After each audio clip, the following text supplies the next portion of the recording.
ఇట్లా మనం రెడీ చేసుకున్న కడప కారం దోశ అండి.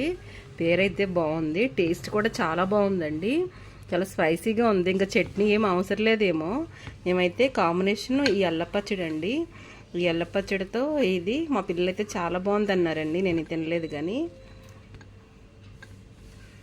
ఇట్లా అండి. మీరు కూడా ఇలాగే చేసుకుని వీళ్ళైతే ఇది కంపల్సరీ చేసుకోండి. టేస్ట్ చాలా బాగుంది. మీరు కూడా చేసుకుని టేస్ట్ చూసి ఎలా ఉందో కామెంట్ చేయండి. ఇండియా తెలుగు రుచులు నా ఛానల్ సబ్స్క్రైబ్ చేసుకోండి. మీ ఫ్రెండ్స్కి రిలేటివ్స్కి పంపించండి, సబ్స్క్రైబ్ చేసుకోమని చెప్పండి. ఇండియా తెలుగు రుచులు. ఉంటానండి, బాయ్. అల్లపు చట్నీతో కాంబినేషన్ చాలా బాగుందంటండి.